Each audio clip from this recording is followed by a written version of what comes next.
Back at it here with the Two Deep NFL podcast. Jeff Chadiha, Eric Eager, Soren Petro with you. Much to get to. Lamar Jackson says he wants to throw for 6,000 yards. How good are his weapons? Is it reasonable to expect at least a big uptick, maybe not 6,000, but an uptick in the Ravens passing game? We'll talk about it on the Two Deep podcast. Robert Saleh said the narrative that Aaron Rodgers had a, quote, wish list is just silly. Would any other team have signed Randall Cobb? I ask you if that wasn't the case. Giants are spending big this offseason. Does it add up to a contender? Colts are excited about what they saw from Anthony Richardson in their rookie minicamp. How much does he play? When will he make an impact? Did anybody catch up to the Kansas City Chiefs in the AFC? Who's ready to contend? Bengals, Bills, Dolphins, Ravens, Jags, Jets. How about the NFC? Are the Eagles ready to be taken down? If so, who will do it? The Niners, Cowboys, Vikings, Lions, Seahawks. You make your choice. We will talk about it all right here on the 2 Deep podcast. You're listening to the 2 Deep podcast, the most complete analysis of the National Football League, breaking down the NFL like no one else can. 2 Deep is hosted by Jeff Chadiha, Eric Eager, and Soren Petro. Jeff Chadiha is a senior columnist and on-air personality for the NFL Network and NFL.com. Eric Eager is the vice president of research and development for Sumer Sports. Soren Petro is the afternoon drive host of the program on Sports Radio 810 WHB in Kansas City.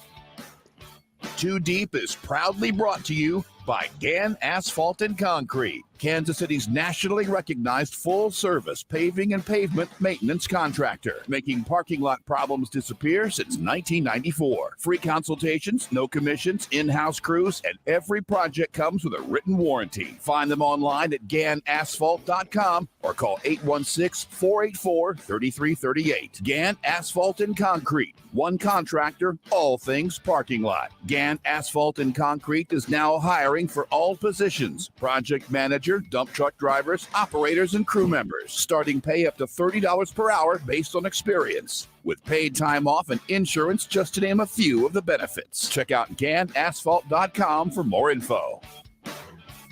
Now, here are the hosts of the 2 Deep Football Podcast, Jeff Chadiha, Eric Eager, and Soren Petro. And welcome. Remember, if you catch us via the podcast, we stream on Tuesdays, usually about 9 o'clock Central Time with the 2 Deep NFL podcast. Make sure you hit that like button, the subscribe button, the love button. Go ahead and share it with your friends. We talk NFL football. Jeff Chadiha, Eric Eager. I'm Soren Petro. Let's start with Lamar Jackson, guys. He got paid. They got him weapons. Lamar Jackson said at the press conference to announce the big contract. By the way, cool new do. For Lamar Jackson. He said he wants to throw for 6,000 yards. He said it kind of offhandedly. I think I love the way that's being printed and run. Like he said, my goal this year is to throw for 6,000 yards. Like he was like, no new taxes or, some declaration in an election or something. It's not quite the way he said it. He just talked about being excited and that he feels like he can and he wants to throw for 6,000 yards. But how good are the weapons? What's reasonable, Jeff, for Lamar Jackson? Well, I think 4,000 is reasonable. I would expect him not to be running at the same rate that he was in the past. So I would probably put him down for maybe a 700-yard season. To be honest with you, if I'm the Baltimore Ravens, I'm spending a lot of time looking at what the Philadelphia Eagles did with Jalen Hurts and their offense this past season. And that is what I'm shooting for. Something that looks very, very close to what that is. Because what you have there is an offense that was built to do a lot of different things, to hurt you in a lot of different ways, with a quarterback who became multidimensional. Now, the big question here is what kind of passer can Lamar Jackson be? Because they clearly believe that Greg Roman was becoming an impediment to his development. They brought in Todd Monken, who has more of a passing game type resume to him, even though people act like Georgia's offense was the 83 Chargers the last couple of years. So that it seemed pretty basic to me what they were doing. Now they just had a lot of big guys and ran the ball and play action you. But yeah, I think the mix is good. I would anticipate Odell Beckham Jr. being a nice veteran presence. I think Rashad Bateman, when he's healthy, is a pretty good receiver. So he's got to stay healthy. And I think Zay Flowers is a good pick, but the Ravens have clearly announced that they are going to be an offense-first team. When you pick Zay Flowers, first round of the draft, you need a corner. And there was guys like Joey Porter Jr. on the board there who they could have taken. That 2 years ago, they're taking Joey Porter Jr. Taking Zay Flowers means you're trying to make your quarterback happy, bringing Todd Monken in, paying Odell Beckham Jr. a ton of money. All this means their offense is supposed to be good. I'm a little skeptical about how good it can be unless Lamar Jackson makes a big leap as a passer. Eric, this past year, Lamar Jackson ranked 9th in QBR, and 21. Lamar Jackson ranked, scrolling 17th in QBR. He's topped 3,000 yards once. That was his second year in the league, his first year as a starter when he threw for 3,100 yards. Obviously, injuries have contributed the last 2 years where he only played 12 games. Realistically, what should the expectation be from Ravens fans that they're going to get from Lamar Jackson? I think QBR does benefit running, so that's of course part of it. I think that they should, it should be a situation where he improves as a passer. This, Monken is a guy, when he was Tampa Bay's offensive coordinator in 2018, Ryan Fitzpatrick led the NFL in yards per pass attempt. People forget that, but that was a very high-flying offense. Deshaun Jackson, Mike Evans, Chris Godwin were very good there. A lot of interceptions, which I know is not a Lamar staple. Lamar doesn't, turn it over a ton.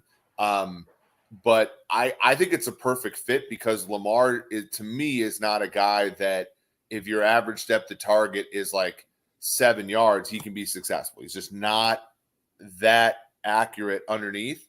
But if you pass the ball downfield, if you give him more of a Jameis, Ryan Fitzpatrick passing offense, I think he can be successful. And, I like Zay Flowers. When you watch Zay Flowers, he's always open. He enlarges the window, not from his size perspective, but from a how open he is perspective. Bateman, to Jeff's point, very good after the catch. And Mark Andrews is probably a top 2 tight end in the NFL. So I do think there's a lot to like there. Now there's questions. How does Linderbaum, emerge as a second-year center? Can Ronnie Stanley ever get healthy? Their offensive line has really not been the same since Marshall Yanda left. So that's a question mark. And then can their defense hold up in an AFC where, every quarterback in theory is really good. And when the Ravens really had the league by the junk in 2019, they were ahead a lot and teams didn't know whether Lamar was going to throw or whether they were going to run. If they're behind in a lot of games, I think it reduces Lamar's ability. Jeff, the one thing that has to go by now is any conversation about what his weapons are, right? That no longer becomes a relevant discussion. Part of whatever weaponry he has will also partially be determined by whatever cap room is left. And he is now eating that up. That's not, you didn't hear Patrick Mahomes throwing a tantrum when Tyreek Hill was sent to the Miami Dolphins. That's been the narrative a lot in Baltimore, even preceding Lamar Jackson. And I know people in Baltimore talk about it all the time. They can't find wide receivers. I think there's some people that might whisper, maybe if you found the right quarterback, the receivers would look better. But that narrative at least has to go, right? They have invested quite a bit in the weaponry they're giving him. It needs to work now. Well, they've always been, going back to 2019, their success over the last 3 years has been about trickery. It's been about offensive line play. It's been about angles. It's been about things that don't often get discussed in offensive football anymore. They were running an offensive system that was very hard to defend because of the quarterback, and they wrote it for as long as they could. And now they're moving into, if Mahomes' career has been pre and post Tyreek Hill, now Lamar Jackson's career is going to be pre and post Greg Roman. And that's the real question is he the kind of quarterback you can take into a new type of offense and have him flourish? I'm not saying he can't do it. But when I brought up Jalen Hurts in Philadelphia, Jalen Hurts went out to California, spent an entire summer throwing with the same guy who works with Tom Brady and learned how to be a better passer, partly that way. The way they ran their offense, the RPOs, allowed him to for some of his flaws. He had flaws that were similar to Lamar Jackson's as far as throwing in the middle of the field, being on time with the football. That went away with a better RPO system, with the improvements he made to his own passing ability. is Lamar Jackson going to do those kind of things? That's what I don't know. I'm not saying he's lazy, but I'm saying for him to take that leap as that kind of quarterback in a new system that's more passing game oriented, he's got to be better at those things. Eric, 1 year, $15 million for Odell Beckham Jr. Rashad Bateman was a first-round pick in 21. Zay Flowers is a first-round pick in 23. Devin Duvernay was a third-round pick in 2020. Nelson Aguilar is a guy who's had success in this league. They kept and signed for good money, very good money, Mark Andrews, and has been one of the best tight ends out there. They've got a fourth-round backup tight end. At this point, it's on Lamar Jackson, right? It's like, to Jeff's point, he needs to make sure whatever, not that he's been out there crying and whining about his receivers either, but that's always been kind of the excuse others have made for him. That does have to go away. Baltimore's done enough for him. This needs to work. Yeah, I mean, there's no doubt about it. Like, and to your point, it's not that Lamar has necessarily been whining and complaining about things. It's like, but there's always been that sort of, he's always been given the benefit of the doubt because of these things. And, I think when you look at this AFC, it's not going to matter anymore, right? We say it every week. Mahomes, Burrow, Allen, Herbert, Lawrence, now you have Rodgers in the fold. You have, in theory, Russell Wilson. You don't have any margin of error in the AFC. And, you have to be the kind of quarterback that can win in all situations now. You have to be able to knock down that mid-range jumper with 5 seconds left on the shot clock now.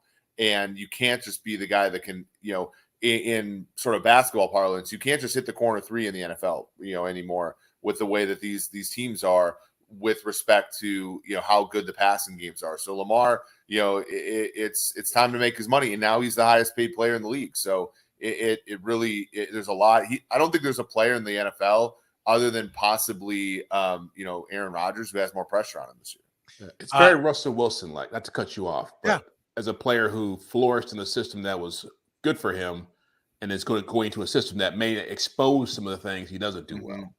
Yeah, that's a great point. Jeff, we started with about the 6,000 yards. 4,400 yards is how much the Georgia quarterbacks threw for last year in 15 games. So we mentioned the 6,000 yards. That's what Monken's offense did. That's what the quarterback, that's what the passing was for the Georgia Bulldogs in the mighty SEC. How many yards? What's he get? Oh, he's only been over 3,000 twice, you said, in his career? Once. 100. I think he ends up around 3,800. But I think he runs for like 750. That to me seems like a manageable thing. But really, the real question here is how much does what they're doing now capsize their defense? Because their defense was giving up leads at the end of the second half of last year, and they lost Marcus Peters. They brought in Rock Ya-Sin. I think they're going to see some attrition there, on the back end, and especially with pass rush. They have to have David Ajabo. They have to have Odafe, some of these guys they drafted play well for Lamar to benefit, as well. Eric, what do the numbers look like? Yeah, I mean, you always have to bake in an injury or two, right? So I'd say 37, 800 yards on the ground. So I think he has a good year, and I think that they win 65% of his starts like they always do, but there's injuries and there's ineffectiveness and games where you scratch your head as to why he can't hit the broadside of a barn. I'm going to go 3,200, and I think they're going to really push it. I'll go 3,300. He does have a new career high, but he only ends up with 500 rushing. Yeah. But Soren, think about this. He's now playing when he won that MVP, and that he was a great year for him. But who were the quarterbacks in the AFC that were there to give him besides Mahomes? I mean, Ben Roethlisberger was fading. Yep. Tom Brady was, on the way out of New England. Philip Rivers fading. Philip Rivers was, Josh Allen hadn't become Josh. He was on his way, but he hadn't become that yet. So it's like there wasn't a lot of quarterbacks out there to give. The point being, it's like he could still be a good quarterback, and that team could be out of the playoffs. Yeah, very easily. Yeah. Well, and there weren't a lot of games where they were behind that much. I mean, you think about the 2019 season. The San Francisco game was in the rain was contentious. The Buffalo game was contentious. The Kansas City game was contentious. Everything else, they were blowing teams out, right? So, it gave me kind of RG3 2012 vibes for how wide open people are. Like if that game is 21-14 with 5 minutes left in the fourth quarter, like those windows aren't as open as they are when you're up 35-20 with 5 minutes left. You never get a second chance to make a first impression if your business's first impression is a bumpy parking lot that's falling apart, has people spraining their ankle on the way to the front door.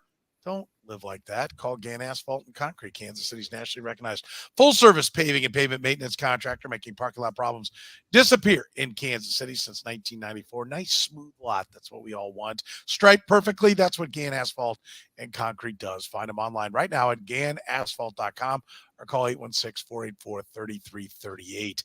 Robert Saleh says it's silly, Jeff, just silly to think that there was an Aaron Rodgers shopping list, but somehow Randall Cobb and Alan Lazard made their way to the New York Jets. Your reaction to the comments of Robert Saleh? I feel like the Jets are already putting themselves in a bad spot with Aaron Rodgers. And I hope it works out. I hope he plays well. I like Aaron Rodgers. I like the Jets. I like Saleh. But it just feels like you can't constantly be trying to diffuse this stuff or minimize it. I mean, it's very obvious that Aaron Rodgers wanted certain players there. Billy Turner, another ex-Packer lineman who showed up there. I would almost guarantee you that Mercedes Lewis is going to find his way on this roster at some point.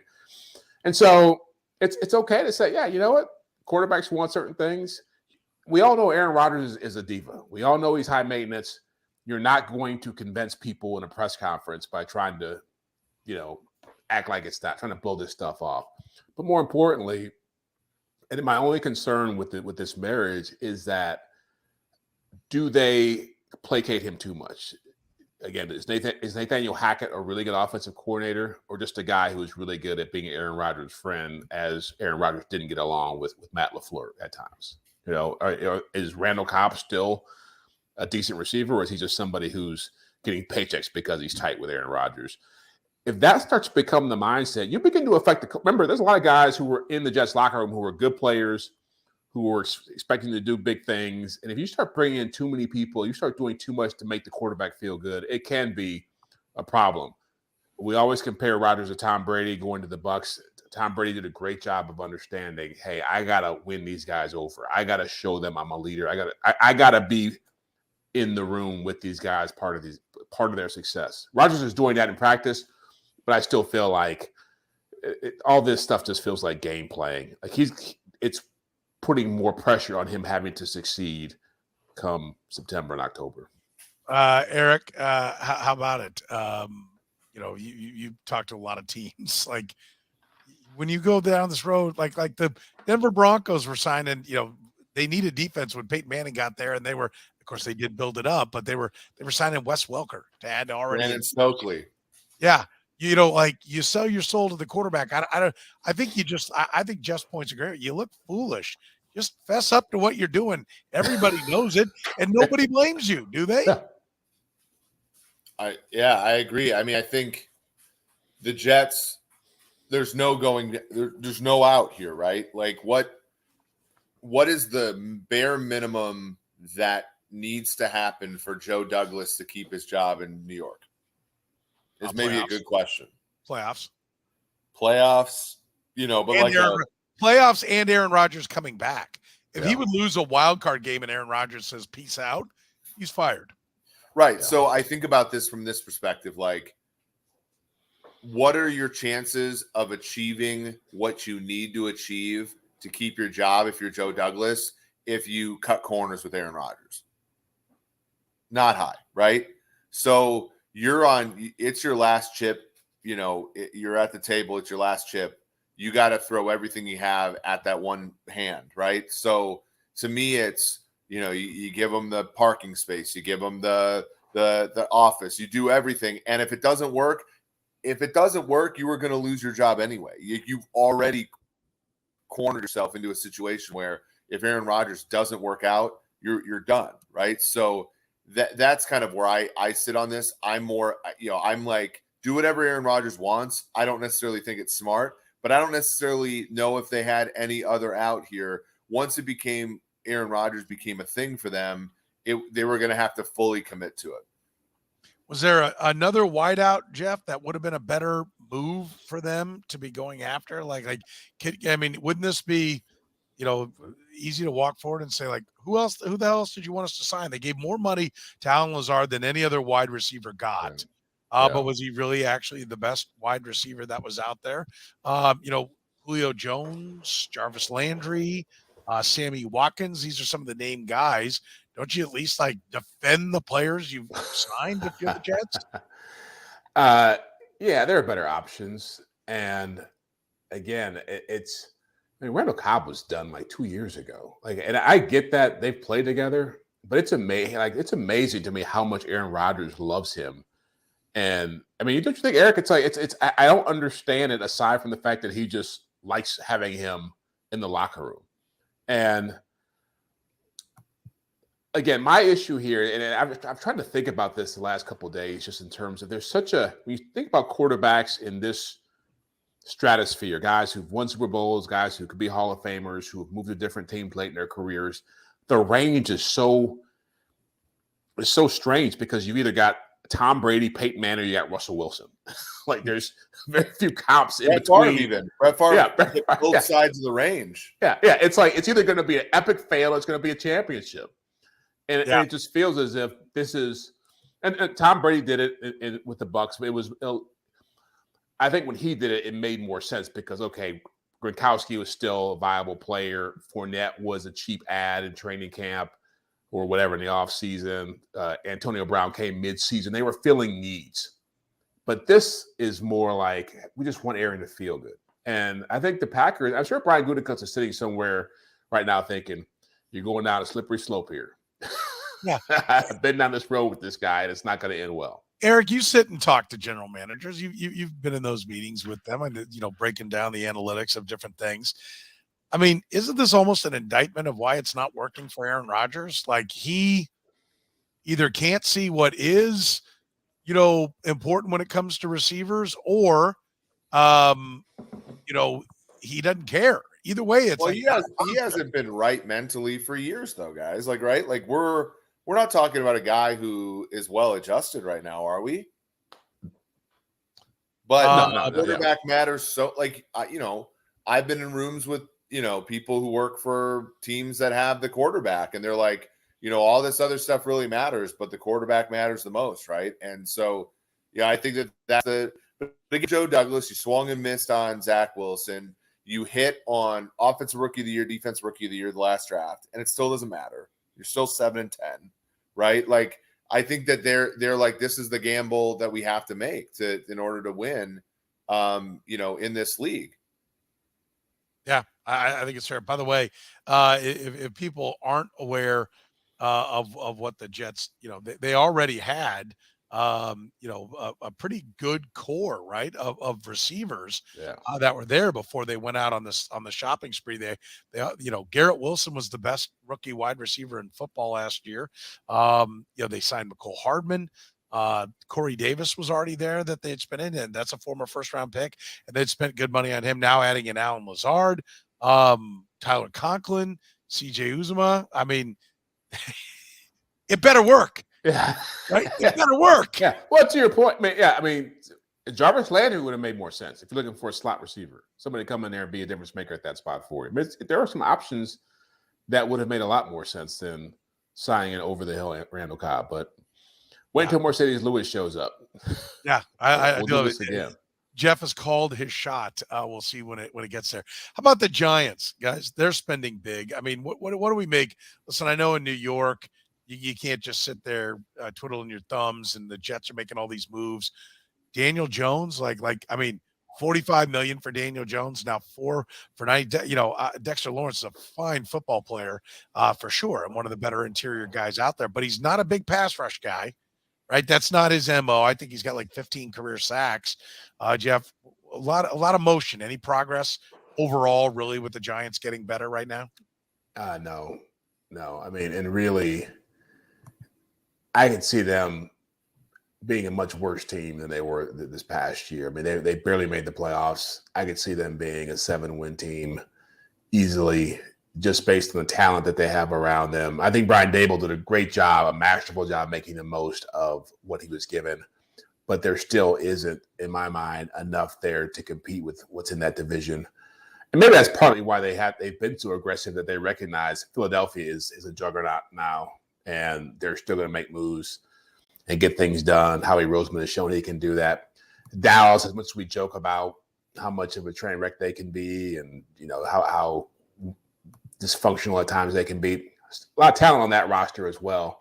And quietly, the Washington Commanders have been, along the same lines. Could have easily been in the playoffs over the Giants this past season. So I don't see where what they're doing works. And they were put into a spot that was very much like the Chiefs were in with Alex Smith, where they have a nice quarterback who they like, who's a good player, not a great player, and they're trying to find a way to build around that. But it's just it's hard to make that happen with what I think he has limitations.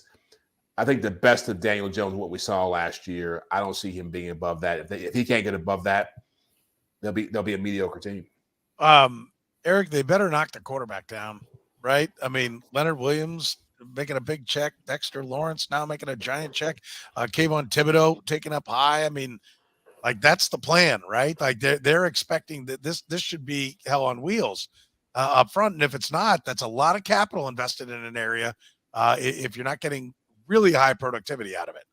Yeah, Azeez Ojulari, another like a top day 2 pick. They took Deonte Banks in the first round of this draft. Which I thought was a good pick. He goes with Adoree Jackson, and they should be good defensively. And to Jeff's point, though, like, they weren't a great team last year. A lot of close wins. You back up the truck, and now $50 million per year going to Barkley and Jones, and I don't know where it comes from. Jalen Hyatt, I think, is a good pick. He's their version of Valdez-Scantling. They missed that last year. They didn't have a guy that could take the top off the defense. But they're, to me, they're the easiest pick for a team that made the playoffs one year, won't make it this year. And they were lucky to be in the playoffs in the first place. Now, that coach, Dable, is wonderful. And I think, the one part where you got to worry is, I think Wink Martindale is a guy that he's kind of, now Spagnuolo's actually done a better job of this, but he's kind of what Greg Williams and Spagnuolo had been in their career, where he goes somewhere, he lights up the fire, there's a good defensive run, and then like it sort of wanes a little bit, and the guy loses his luster. Like I said, Spags has really not had that in Kansas City, but other places he's had that. Greg Williams has had that. So you have to worry about that a little bit. I think all signs point to the Giants regressing a little bit, but that NFC East, like, you could see all 4 teams regressing. The Too Deep podcast, always brought to you by our friends at Gann Asphalt and Concrete, hiring for all positions. If you want to be a part of one of the fastest growing companies in Kansas City, they're hiring a project manager, dump truck drivers, operators, crew members, starting pay up to $30 per hour based upon experience with paid time off and insurance, just to name a few of the benefits you get when working for Gann Asphalt and Concrete. Find them online at GannAsphalt.com.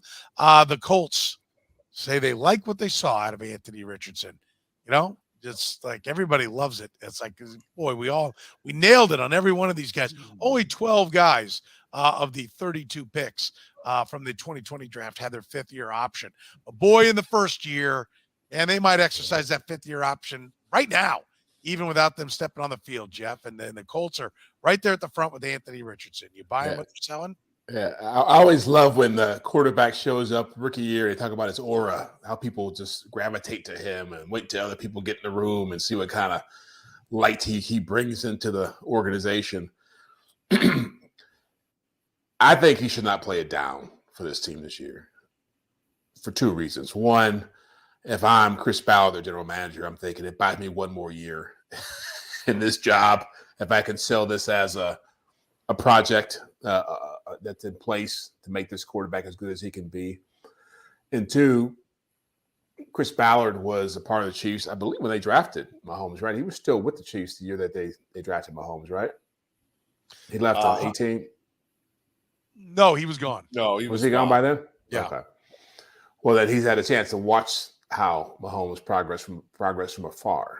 And Patrick Mahomes played 3 full seasons, or at least 2 full seasons as a quarterback at Texas Tech before he ever came into the NFL.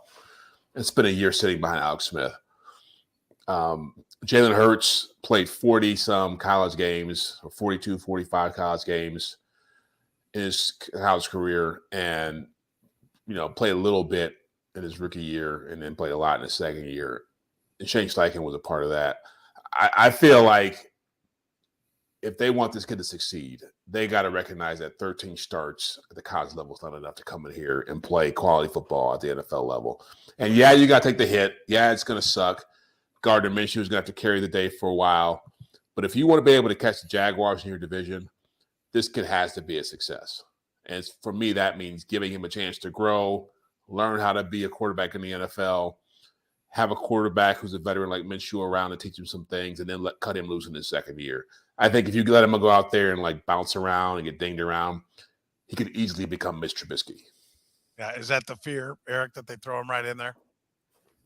Yeah, I mean, Mitch Trubisky is a great call out by Jeff, because I remember when Trubisky started in Chicago, they tried to do real game plans with him. It was terrible. Yeah. And you look at some of these games, I'm thinking back to the 2017 Bears. There were games where Trubisky would start and play the whole game and throw 8 passes, right? And you can't win that way if you're Anthony Richardson. So there was a game against the Saints. Trubisky, they lost 20-12. I guess he did have 32 pass attempts in that game, but there were other games for the Bears where they legitimately, they were like, we can't win with you doing normal quarterback stuff. And it was just awful. Yeah. So I agree. I think that there's going to be a little bit of a desire to play him because his running is so good that you can create a better floor on offense, especially with that offensive line not being as strong. But I hope they resist the urge. I'm looking here. I thought Lamar Jackson, there's a good comp. You can run, right? Scheme the run. You've got Jonathan Taylor to hand the ball off to and create a great rushing attack. And so I thought I'd look at Lamar Jackson and see that he threw the ball 12 times, 9 times, 16 times like that. Here's Lamar Jackson in what he took over in 18. And once he took over starting, he threw the ball 19, 25, 21, 24, 23, 22, 24 times. Right. So there isn't that even Lamar threw the ball. Right. So if the kid's not ready to throw the ball, it's not going to be time to put him in there. Anyone so far close the gap on the Kansas City Chiefs, Jeff? Who in the AFC do you think has taken the biggest step or is the biggest challenge to knocking the Chiefs off the AFC's top spot? It's still the Bengals. You look at, they had a really good draft. They drafted both for need. I think Chase Brown, they're losing Samaje Perine. Chase Brown can come in and be that second back for you. And I think quietly, Chris Evans is a pretty useful weapon for them in their backfield. But Chase Brown seems like he fits the mold of what they want to do with that number 2 back. They made the commitment to Joe Mixon finally to say he's going to be a part of this franchise with all his legal issues and his big salary cap number. I think they found some help along the defensive line. They recognize that if we're going to try to beat the Chiefs, we got to get after Mahomes still. And so Miles Murphy comes in at the end. He add him to Hendrickson, and Osai, and Sam Hubbard. That's a nice rotation of pass rushers. And I think picking up DJ Turner and the safety, I forget the kid from who was he from? Oklahoma, from Alabama. Who was it? Jordan Battle. Jordan Battle. And so they had some nice pieces there. Now they lose Jesse Bates and Von Bell, so we'll see how that affects them. Those are big losses for them, but they're still going to be a powerhouse on offense. They still have Lou Anarumo on defense, and to me, it's every year I think people want to kind of downgrade them because of the Bengals, but on paper they look pretty strong. Yeah, they do. Eric, you want to take your Jacksonville Jaguars to the next step, the next level? Is that the team? Is that where are you going? No, I mean, the Jaguars traded back a couple times in the draft. I really like that. You get Calvin Ridley. That helps a lot. I think on defense, Trevon Walker's going to be a year older. That's helpful. The secondary is still not great. So I think they're about where they're not going to, catch up to anybody this year. Right tackle, of course, they lose Taylor to the Chiefs. To me, it is the Bengals. Jeff said it perfectly. It's annoying, like how good they draft, and it's weird because we always give the Bengals a lot of flack because they've had troughs in their organization, but they've always drafted this way. Like back when they were good, they would draft Drake Kirkpatrick and sit him for a year or two. They would draft.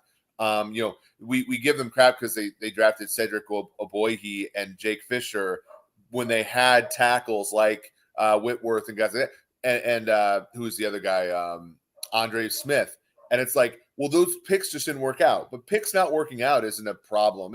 It happens. They take premium position players. Like last year was Dax Hill. They take Dax Hill and Cam Taylor-Britt when they had Eli Apple, Chidobe Awuzie, Von Bell, and Jesse Bates. And now those guys have a year of experience. And it's like, this stuff doesn't happen on accident. And it's good for Duke Tobin and those guys. I know that they're short-staffed and everything, but they do kind of play the draft really well. Now that they have to get Burrow on a big deal, the question mark becomes, can they go from signing all their veterans on defense to drafting all of their reinforcements on defense? Because that's what's going to happen when you're going to have $110 million tied up in Higgins, Chase, and Burrow over the next 4 or 5 years. I do like what the Bengals have done on defense. I think it's a very good point. But it is still what's it? Jonah Williams and Orlando Brown are their two. And your guy Lyle Collins. Yeah. I was going to say Jonah Hill. And I think at times that's what it might look like on the left side over there. I'm not as bullish on them. I think that could be a bigger problem than people think. And I think this narrative would look different if it didn't snow in the divisional round of the AFC, because I don't know that the Bengals get by the Bills front if it's not snowing. And I think the snow helps the offensive lineman. I know that sounds, kind of simplistic, but if we remember back to that game, it was a factor. And if the Bills win that game, we're looking at it differently. I think you guys have missed the boat. The Bills are still the team, in my opinion, that are the biggest threat to the Kansas City Chiefs. I'll go with the Buffalo Bills. But have they gotten better, Petro? I think that's a different question than. Well, that's my point. No, I don't think they have gotten better. I think they've probably receded a little bit, unless that Josh Allen gets a little better, or schematically, year two, new OC, they get a little bit better there. No, I don't think personnel wise they've gotten better, but I don't think we were wrong in making them the favorite last year. And again, the question wasn't who beats the Chiefs. It was who has anybody gotten closer? Is anybody, who's the biggest threat? Right? I'm not saying I'm going to pick the Bills again. I might, but I still think the Bills are better than the Bengals, and I think they would have beaten the Bengals had it not been snowing in that game against in that AFC divisional game. Favorites in that game, Petro. Like I get what you're saying. I guess the question is who got more. Like, did the Chiefs recede this year? Did the Bills recede, and who receded more? Is a good question. I think the Bengals got better, frankly. Right. So to me, that's Bengals. Yeah. I think the Bengals got better on defense, but I'm not convinced they got better on offense. Okay. Because of Brown, because of the offensive line, you say? Yes, and I think Joe Burrow's pretty good at scooting, but he's not Patrick Mahomes. And I think it's going to be real interesting to see what happens there. They also lost Samaje Perine, who did a great job of filling in for Joe Mixon. And it's the freaking Bengals, right? Like, that's what they do, is back up the bus. So, I don't think it's ever bad to bet against the Bengals. Jeff, how about the NFC side? Anybody close the gap on the Eagles? Yeah, I'm going with the Lions. Yeah, I think Eric might be in the same boat as me, but they're the most sensible pick. I don't trust the Cowboys. I feel like the Seahawks are interesting, but the Lions to me are drafting with the mindset of we're going to make a power move in this conference. And so when you go out and you pick up Jahmyr Gibbs, 12th overall, and you get Jack Campbell, you're reacting. I think as Eric said last week on the spot, you're reacting to you have a recency bias. You want to fix things in a hurry. You want to get better. I think They want to get better, obviously, against the run, which is what Campbell's there for. They want to be more explosive out of the backfield with their passing game. You know, in my mind, again, Brad Holmes coming from the Rams, like, I think they see Jahmyr Gibbs as being a smaller version of Todd Gurley. You know, a guy who's going to set your offense up to do a lot of different things through play action, through mismatches. And so it's going to be interesting to watch because they may be zigging when everybody else is zagging and going against the grain here, but they obviously feel like they got close last year. Now they want to blow the doors off and be a postseason contender. That's an interesting point, Eric. Maybe they didn't play the draft board the way you should, taking running back and linebacker in the first round, but maybe they got the two pieces that they need most. Are you as bullish on the Lions? I know you're bullish on the over for the Lions last year. They came up short of the playoffs. Do you think they take the next step? Yeah, Jeff makes a really good distinction. I don't think their draft was great long term. I think when they come up for air, they might wish they got, another corner or another defensive end or something like that. But with respect to winning this year, they certainly, they're a team that, is spitting distance from the 1 seed in the NFC because the Eagles, are getting older. Their reinforcements are good, but, they're not a perfect roster. They lost both coordinators, for example. Lions kept both coordinators who did a great job for them a season ago. They keep Goff in place. They get two guys who are going to contribute right away. To me, the answer, though, is the Seattle Seahawks. I think the Seattle Seahawks win the NFC West this year. When I look at Smith-Njigba is a really good pickup for them. I think offensive line, they got Lucas and Cross, which were two great pickups last year. They're going to need some edge pressure. Devon Witherspoon, to me, was the best player in the whole draft, and they got him, to be a corner with Tyreek Woolen. They get Bobby Wagner back. Pete Carroll's a great coach. I'm a big fan of what Seattle's doing. And frankly, I think too many people look at the San Francisco 49ers, who are hop, skip, and a jump away from starting Sam Darnold at quarterback, as too big of a lock. So I think Seattle, to me, in the NFC is a very sneaky team. Obviously, both Jeff and my answers are depending upon quarterbacks who have had their good moments in the NFL and their bad ones in Goff and Geno Smith. Yeah, I think the Seahawks, I'm with you. I like what they did, and I think they got better. But I think they're the kind of team that, the Eagles don't want to play them in the playoffs, but I don't see Seattle winning 3 or 4 games in a row to win a world championship either, though. You know what I mean? I don't know that at the quarterback spot they're good enough. We'll see how Jalen Hurts plays. If he's got a hurt shoulder, if he's healthy coming down the stretch, I think the NFC still looks really wide open. I would probably tab the Seattle Seahawks as well as that team that can close the gap. The 49ers are strong. Maybe I'm just looking for a bit of an upset pick. I do love what Jeff said with the Lions. If Dan Campbell backs up what they did last year with a good year this year, then he's the real deal. I kind of feel like there might be a regression this year from the Detroit Lions. And so, where's the Carolina Panther hype, Eric? I thought that's where you were going to go with some Carolina. Didn't you pick them to be in the Super Bowl of 3 weeks ago? I said they would win the NFC South. It's an entirely different. Jeff, do you remember Super Bowl being said? No, I didn't say Super Bowl. You keep putting words in my mouth. Look, Petro, you know me. I'm cultured. I've traveled the globe. I've traveled the globe, and I've seen all of Derek Carr's playoff starts. Okay, so that is what they're going up against in Carolina. Frank Reich's a great coach. I think Bryce Young, and they got some players, to play with him. Thielen, maybe over the hill. Hurst is a pretty good tight end. Chark and stuff I think that team could actually win that division. Now, Super Bowl is a bit of a stretch. Okay, good to know. Gan Asphalt. A rookie quarterback's never played in the Super Bowl. That's so. What? Good to know. Good to know. Gan Asphalt and Concrete proudly serves the greater Kansas City area. One contractor, all things parking lots. They got you covered. If you've got problems, they've got answers. Call them at 816-484-3338. Find them online at ganasphalt.com. And, of course, they're hiring if you want to be a part. One of the fastest growing, best teams in Kansas City. It's Gan Asphalt and Concrete. Find them online at ganasphalt.com. So for Jeff Chadiha from the NFL Network, Eric Eager from Sumer Sports, my name is Soren Petro saying thank you very much for joining us